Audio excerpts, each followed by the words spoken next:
Talking about food and water resiliency. I am personally passionate about this subject because now more than ever, I think we need to step back and take a look at what we have disconnected from decades upon decades, hundreds of years ago. This was not necessarily going to be a panel, correct? And it was great that George and I were just talking about when's the last time we had an opportunity to put our hands in the soil. Some of us might have done it just this morning, right? But some of us have not done it in a long, long time. So I'd love for us to kick off with having just a quick introduction and talking about your connection with this topic. And then we'll go into Q&A. Great, let's start with you, Rebecca. All right, my name is Rebecca Bush. I am the co-producer of an event called the Exit and Build Land Summit, which is actually taking place next month in Bastrop, Texas, May 18th to the 22nd.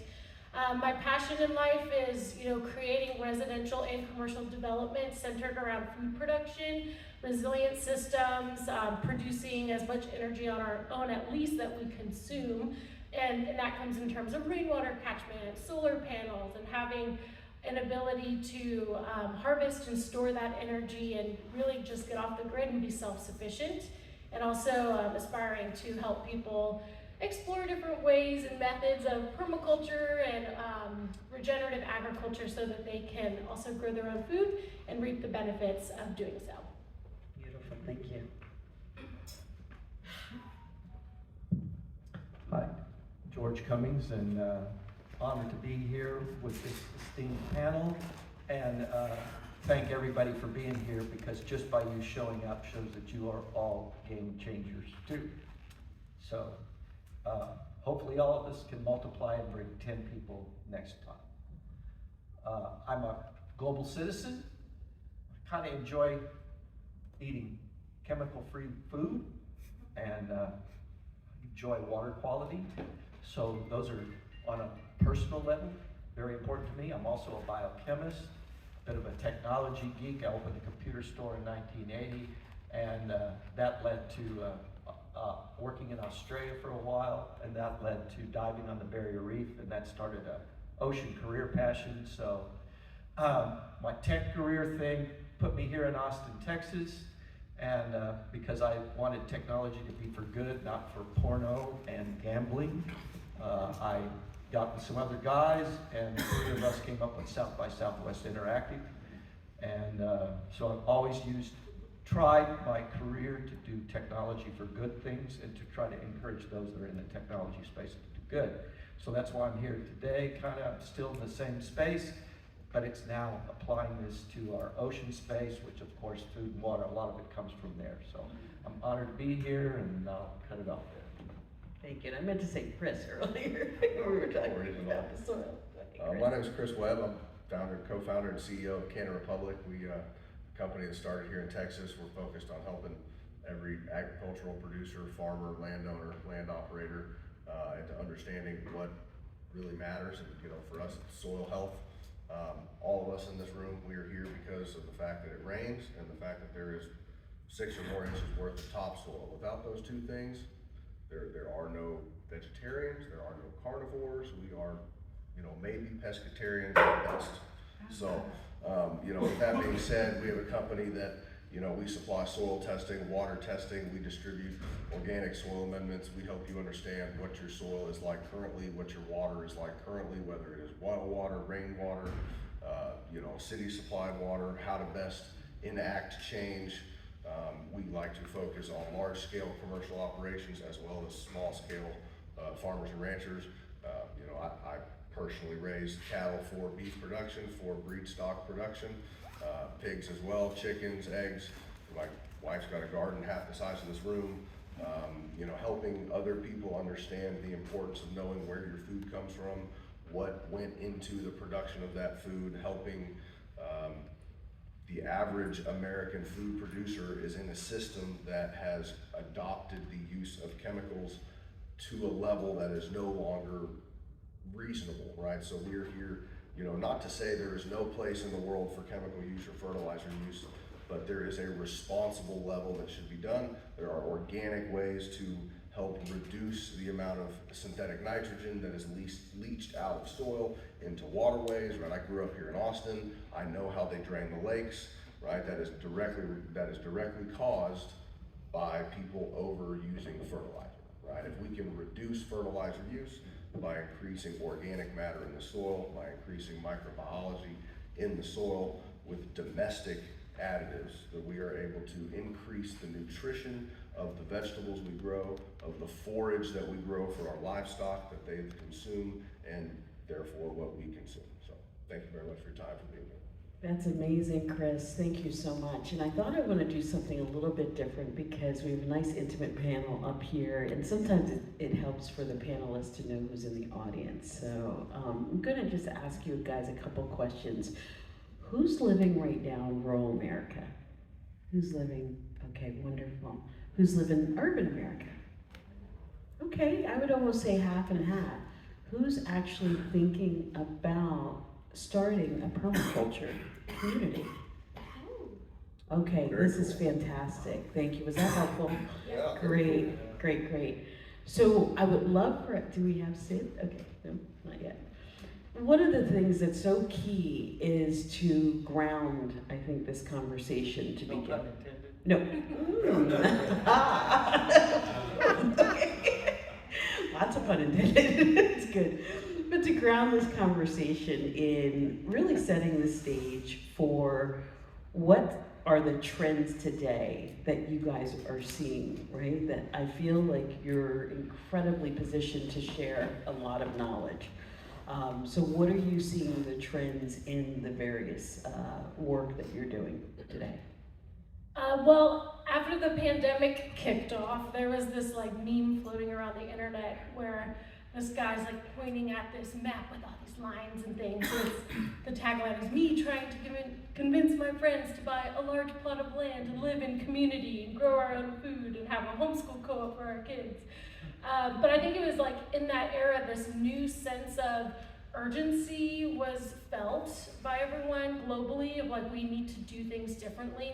And the trends I'm seeing now, for better or for worse, you know, when you visualize the store shelves being empty because supply chain has been disrupted and you realize how fragile these systems are, it is a new level of like just action. And so the trends I'm seeing are definitely an interest in learning at least what it takes to connect with local farmers, to join a CSA, community supported agriculture program, to volunteer on a farm. And you know, in some extreme cases, the event we're putting on is to help people learn who are desperate for this knowledge, how to build community, how to acquire land in the country, or even, you know, building out co-housing cooperatively in urban areas so that we can kind of share the responsibilities of being more self-sufficient, because it is a hard challenge to be completely self-sufficient. But you know, the trend I'm seeing is that people are really taking action to connect with one another and learn who in their realm of, you know, their network, if you will, their realm of influence, sphere of influence is offering what? Like, okay, Bruce does beekeeping in James, I can go to them. Over here we have, you know, KNC Cattle offering, you know, they created their own processing facility. So we facilitate this. The trend of growing the Freedom Cell Network has really exploded in the last few years because people are really like kind of creating those connections and feeling that sense of urgency like never before. So That's what awesome. I've witnessed anyway. No, that's awesome. And can you say what CSA is?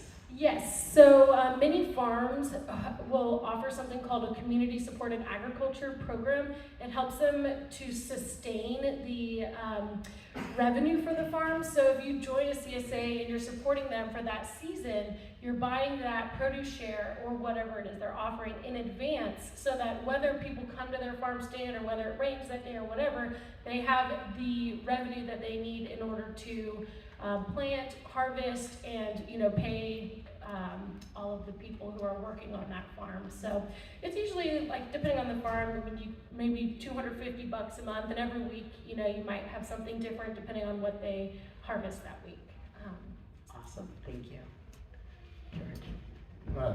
Those are great comments, Becca, and I recognize and support and agree with a lot of those things too, and I'm sure everybody else does. At the UN UNESCO level, what I'm seeing and observing is a huge trend change. I think it was happening before the corona pandemic incident, but I think that we all recognized, certainly it was more beyond obvious when the shelves of Austin, Texas HEBs emptied up, that we all got the wake-up call. Yeah. So that's kind of catalyzed a desire to go, wait just a minute. Is there what's going on? What do I need to do so that this doesn't happen again? So I think it's, as we come out, and we're all in post-traumatic syndrome from the pandemic, and as we come out of that, and it's not going to be instantaneous. The 9/11 incident, the 2008 stock markets were global incidents. It took us 10 years for that circular economy to come back. This was a global thing that lasted 3 years. So it's just very unpredictable how we're going to get the circular economy going again. And the last thing we want to do is build back to normal, what we call normal. People talk about that. That's not acceptable anymore. We know how that worked out. We've got a couple hundred years of evidence. So the trends I'm seeing is, let's look for and that's the trends I'm seeing is looking for alternative solutions. And I assure you, I am blown away every week by the emails and the webinars that I participate in from the highest level of this planet that are educating us, the best minds of our planet, showing us these alternative solutions that are coming up. They are out there. We just have to get this $120 trillion has been pledged for this decade of UNESCO action that I'm in. If those pledges will turn into real donations, we'll have the funds, we have solutions, and my God, there's millions, 6 million just in this country, nonprofits trying to do bugs, birds, trees, fish, people, and nature. The UN believes that $2 trillion a year, we can work on all that stuff. Every organization will be funded. If you ask how many people in here are involved in or have an NGO? There we go, one. That's what I'm saying. Get involved, find something local, get involved, just put 10 hours a year, 10 hours a month. Do something, a small 1% donation to some group that has something for you that would impacts your life, whether it's soil, water, or ocean, it doesn't matter. Just start doing something. There are tons of solutions. There's hope. If the money comes, the passion's there, the teams are there, the experience is there, and we can dig our way out of this. And we are It's not going going to be instant. I'm glad, George, that you brought up the money. We'll get to that in 1 second, because I do want to make sure that we're empowering our audience too with understanding where there are funds that potentially can supplement some of these new trends. Okay, Chris. Well, my approach is kind of different. I deal with a lot of producers, right? Farmers and ranchers. They are very tired. They are very worn out, right? Everybody owes a lot of money to the bank, and last year was a horrific drought, right? I mean, I don't know if y'all saw how livestock sales were. I mean, there were 10, 20 miles of trucks and trailers lined up to sell cattle. And now, what happened because everybody sold all their cattle, right? Well, now cattle prices are increasing, right? Because there was a loss of cattle. And the difference is, there are people within an hour of where we're sitting that grow all the best vegetables you can find, that raise all the best livestock you can buy, right? It's how do we connect all these people together? That's one problem. Well, the other problem is the people that are growing all of these vegetables and all of these livestock, right? What are they putting into growing those vegetables and those animals, right? And over time, the ability for the nutrients to be transferred into that grass, into those vegetables, right, has diminished over time. So you have farmers that are working the same land year after year. Let's take a good farmer, right? One that rotates crops, right? Most land in Texas, right? Who has driven around in agricultural Texas and seen just fields and fields of dirt, right? There's nothing planted for months and months of the year. Does anybody have any idea why that is the case? Overgrazing? No, that's a good guess though. Anybody else? They're incentivized by the government not to plant. Well, and so what do they normally plant? Right, they plant corn. Those farmers, when you drive around and you see fields in the middle of the year when everything else is green and there's nothing there, those people plant corn. And they only plant corn once a year, and the rest of the year they will disc the field and spray the field with chemicals to make sure that nothing comes up. Because years and years and years ago in commercial agriculture, it came out that using cover crops would use more soil moisture, right, than they would allow that insulation blanket of having cover crops on top of the soil, right? So the corn people said, look, take care of the field all year, leave it fallow all year long until you can plant corn and grow corn. That crop is insured. So this past year when there was a drought and everybody knew the corn was gonna die, what did they do? They planted the corn anyway because they're gonna get the insurance check. And they have to get the insurance check, right? Because of the systemic problem in commercial agriculture, right? So if you can help that farmer, you know, work towards, you know, not tilling the soil the same manner. If you can work towards using a no-till implementation, right? If you can work towards using cover crop that will help fix nitrogen in a natural manner during all those months in which you were not running a cash crop anyway, right? I mean, it is the most infuriating thing in the world to see tens of thousands of acres of fallow land that could be growing, you know, something, right? Something useful. Right, we do a lot of work with A&M AgriLife Extension offices down in South Texas, right? There's a whole new diesel nut program where they're, you know, farmers are incentivized to grow a specific peanut that is very high oil content, tastes terrible, right? And it's meant as a biofuel, right? And like, so you want to use irrigated, arable, productive land to grow a nut for fuel, right? I mean, if that's not the most backwards logic, right, and you know, if that's the type of logic that people think is going to advance the agricultural industry, right, there's a problem there, right? And as much as we are all excited to have funds allocated to help, right, we all have to eat, right? If you want to help, buy your food from somebody that does things with a responsible manner. Yeah. Right, like if you can't find somebody to buy someone from, call me. I promise you, I will give you 1,000 different options of people to buy stuff from.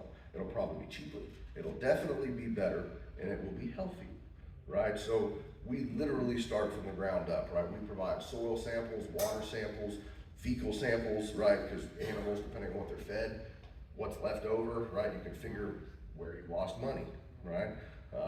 We do plant sap analysis samples, so you know everybody thinks, oh, the grass is green, the green grass is healthy, right? Well, let's find out. And I use grass as an example because corn is a grass, right? So, you know, why does Roundup kill grass, right? Has anybody ever heard of Roundup Ready corn? Anybody ever heard of that? Yeah. No? Okay, I'll blow your mind. They make corn that is genetically altered to where when you spray it with Roundup, it does not die. How about that, right? It is illegal in major countries all over the world. Guess where it's not illegal? Right here. If you ate cornflakes this morning, I hope you enjoyed it. Like, I mean, Okay, now we're going somewhere. You know what's wonderful on this panel is that we have Chris, you representing, and I would say George too, probably more of the commercialized, large manufacturer perspective on farming and agriculture. But we also have Rebecca, who can help those of us that are individuals and families that would like to kind of lean in, you know, to this space and begin to understand it in a way that makes sense. So I want us to go and also, I don't want us to forget about water, because that's, and I'm from Philly, so I say water, but I'll say water, okay, as much as I can. But one of the things that is so crucial is to understand how we get to resiliency. How do we get towards this path to recognizing that we can be empowered ourselves? And in fact, I loved, and I'll go to you, Rebecca, but Chris, I love the fact that you had said, call me, contact me. I've got some ideas, you know, in terms of how you can help existing farmers, not new ones that are trying to get in, but let's not forget those that have been doing this for generations upon generations. you know? I will say though, the people that have been doing it, they want more people to be doing it, right? A lot of Beautiful. farmers are aging, a lot of younger farmers don't want to be in it, right? If you are interested, you know, like I didn't grow up ranching ever since I was a little kid, you know, but if you're interested, there are people out there that are willing to help you and want to teach you and share with you their passion, right? That's beautiful. Thank you for that. So Rebecca, you know, this journey that you and your husband, I had the opportunity to meet him when we were talking about Sovereign Places.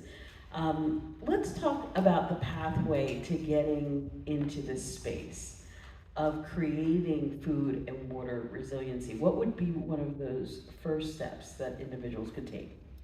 That is a really good question. That's one of the reasons I focus on like residential development and emphasizing your home or your homestead or building in your local community in a decentralized manner is because there's really nothing more intimate than where you live and where you choose to live. And if you're not in a position where you can make the drastic change to move out in the country and you know, maybe you're tied to a job that's in the city, there are small steps you can take toward that lifestyle. Number one, I think, is investing in yourself and you know going to conferences where you can connect with people who are already doing this, so that you can cut your time in half, maybe even less, when you do pursue this journey, learning from their mistakes and things that they've done well. So I think it's really important to sign up for like online courses. Like for instance, we do this Buy Land Build Community Boot Camp on our website, livefree.academy. That's one of the courses we offer to bring people into this when they're thinking about making the move and learning strategically what they can do to make those steps more robust and effortlessly. But I mean, I would say just start with composting. Like start with getting an indoor hydroponic system and growing your own food and making soil. Start by going to the farms and volunteering your time, and often they'll provide you with produce in exchange for your labor. And learning from them. So, you know, that way when you are ready to make that step and you are ready to step more fully into producing your own food and maybe even going off the grid and, you know, setting up rainwater catchment and gutters to collect all the rain, so you don't have to, you know, be reliant on the municipal water utilities or the, you know, electric companies. You are in a position where you're learning about these things and able to find the best companies to work with, people to partner with. So I would just say start by investing in yourself and learning. There's a lot of communities that are doing this already who are off the grid. Like there's eco-villages all over the world doing this, and most are in style. So like go visit some and check out other homesteads or volunteer on a farm and maybe see what you like and what you don't like, and then take it from there. You know, you're talking about budgeting and investing. What's the amount typically that people are starting to, you know? Well, the cool thing is you can start with zero, because a lot of farmers are desperate for people to come to their land and help them steward the land. There's even a program called WOOFing, it's Worldwide Organization for Organic Farmers or something like that. But they like literally will give you shelter and food in exchange for your labor. Like they're just so hungry for people to come out and help them steward the land. So you can jump right into this. I mean, that's what I did years ago. I bought an RV. I said, dude, I'm spending $1,000 a month on my tiny studio apartment. What am I doing? Like, I'll go get an RV. I'll, you know, live small for a few years, downsize, and then save up so that, you know, usually need a 20% down payment for raw land, and that's not even including all of the funds and resources you'll need to invest in all the infrastructure to build out your garden beds and stuff. So yeah, taking those sacrifices, living small, so that you can, you know, save up in order to buy land, but the best way really is to do it collectively. And there's also a lot of farmers who don't have anyone to will their land to, and they want to find someone worthy who can continue their legacy when they pass. So even if you don't have the funds to buy raw land, there are a lot of opportunities to return to the land more immediately, and you know, maybe even inherit the land that many of the elderly farmers are trying to find people who will continue doing that work even when they pass away. That's beautiful, thank you. George? It's all impressive, both these people. So, to your point of thinking, I'm only thinking the large thing. I'm now a spokesperson in my ocean role 25 nonprofit organizations for the North Atlantic in a pilot project. We have 100 projects for those 25 because several have multiple projects they're doing. We have 250 nonprofits waiting in line and 1,000 projects waiting in line once the funding rolls. That's as hyper-local as it gets. Watch the local. So here's what I'm in Cozumel. I go and talk to the schools. I've now started working with this, I'm talking to business, education, all the sectors, because that's what UNESCO told us we had to do, and I don't know any different, so I did what they told us to do. I just knocked on doors and said, we're supposed to talk to you about this stuff. Schools.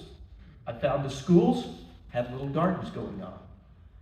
One of the biggest problems in Cozumel, because of 7 million annual tourists who come there, primarily by cruise ships, is the waste of the cruise ships and what goes on with that. Big concern. So I came up with this, my biochemist mind goes, well, there's a solution here. Hell, there's win-win here.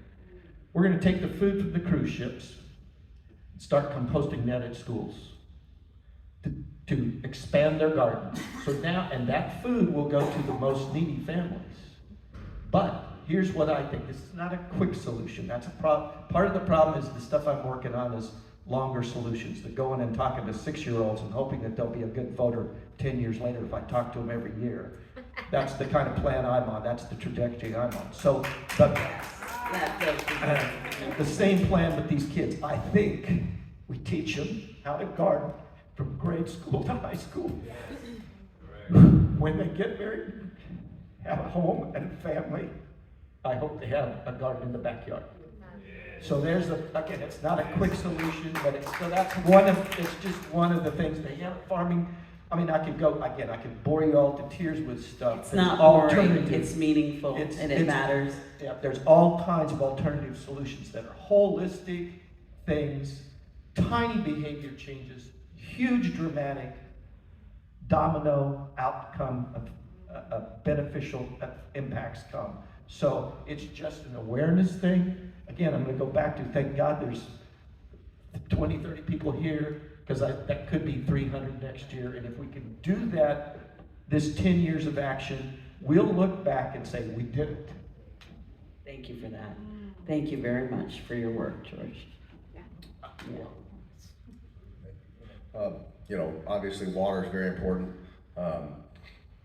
On the small scale side, growing up in high school here in Austin, it was always interesting to see how water is used in metropolitan areas versus everywhere else, right? So, Colorado River, they shut down, they tell the rice farmers downriver how much water they're going to get the following year based on how much water they had the previous year, because they have to account for all the people that live in the lower Colorado River, right? And so having people being more conscious of how much water they use on their yards, how much water they use in their personal life, and how the water is treated after use, right? So gray water and black water, in municipal areas gets cleaned, gets turned back around, right? So we do just as much work with water as we do with soil, with organic bioremediation of water, doing trials, even in satellite communities to this very city because it's close to home for us. And we are able to reduce, how much biosolid, how much sludge they end up with. I know being here in Austin, right, individual carbon footprint is something that's very popular to be talked about nowadays. And what people don't understand is how much wastewater sludge gets trucked around and just the transportation and logistics. Water is the next, multi-billion-dollar resource. I have been studying water ever since I was in my undergraduate degree. It is very interesting, and the deeper and deeper the wells have to go, the worse some of the water quality is. That's the water that gets irrigated onto the plants that we eat, right? So, I'm real micro level when it comes to that, but again, we try to help everybody, big and small. No, that's good. I want to ask you, and we follow up with you, please, George. And maybe I was hoping Sid would be here. I forgot to mention, City of Austin is on a trajectory to be, I think there's even some pilots. They're collecting organic material too. I'd love to see the same thing happening in schools in Austin. take that organic stuff, take this dillo dirt, we put gardens in schools here, they grow, they learn how to grow food, and that food goes to the food bank to feed our needy people here. Why can't we do that? Well, we can do that. Yeah, there's no reason why we can't. That's right. We That's can. right. There's no reason. We can. I think what was wonderful, Rebecca, about the conversation with John, is we forgot that a lot of this started with us, not necessarily government structures, Oh, yeah. but with us individually. Being able to retrieve your own water and grow your own food yourself is the ultimate independence from government control. There you go. Right. So let's dive into that because I only have a few minutes left. This panel went by way faster than what I thought. But I want to get really pragmatic in terms of the DIY of how do we then create our own systematic structure for water? How can we do that individually?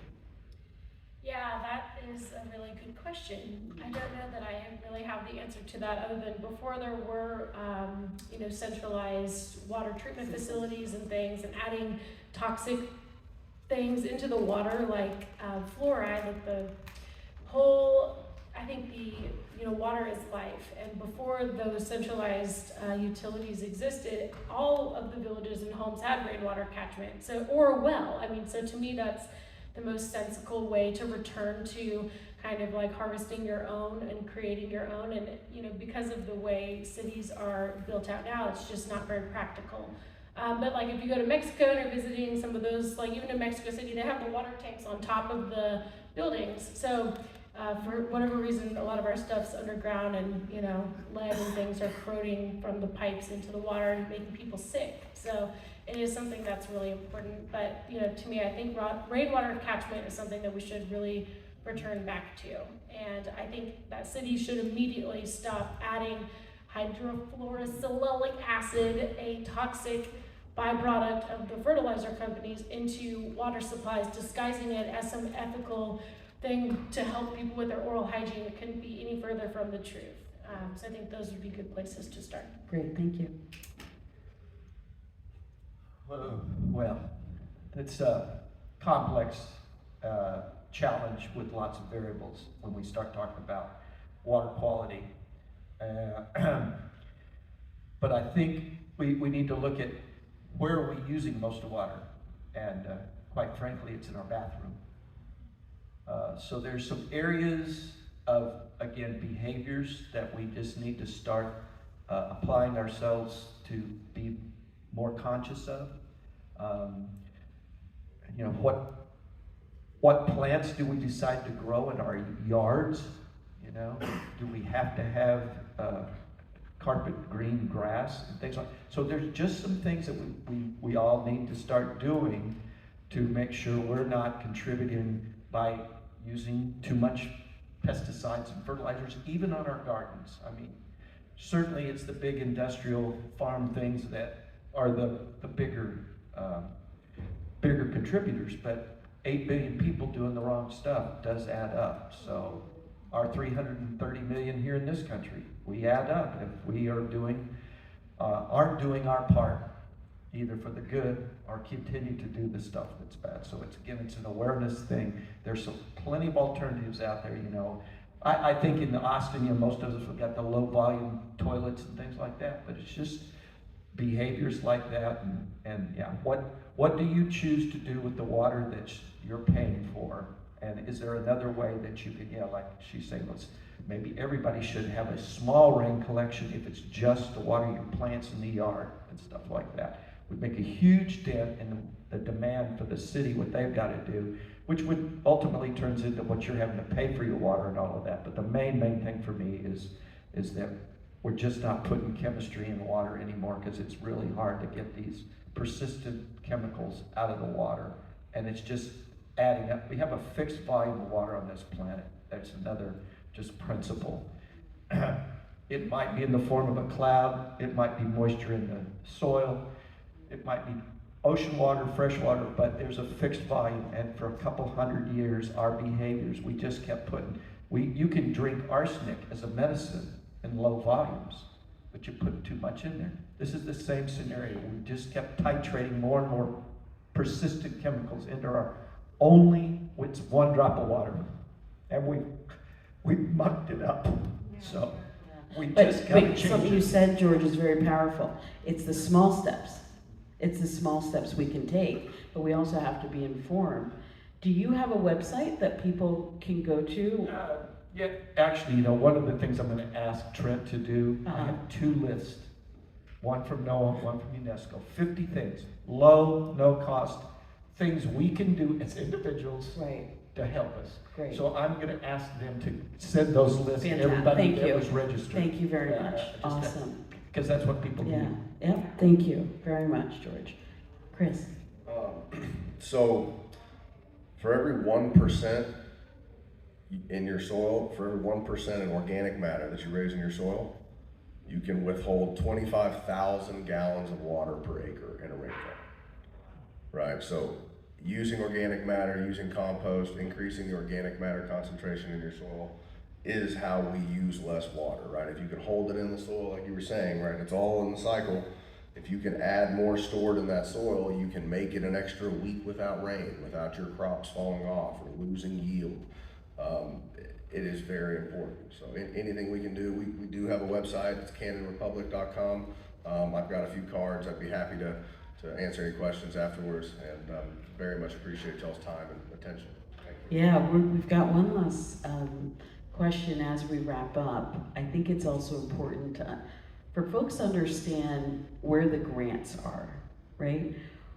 And where are those major conferences? Rebecca, you spoke to that a little bit. So if you can share what are the major conferences that you all are affiliated with that might be great for folks to check out, and then also some grants maybe coming out of the USDA or things like that.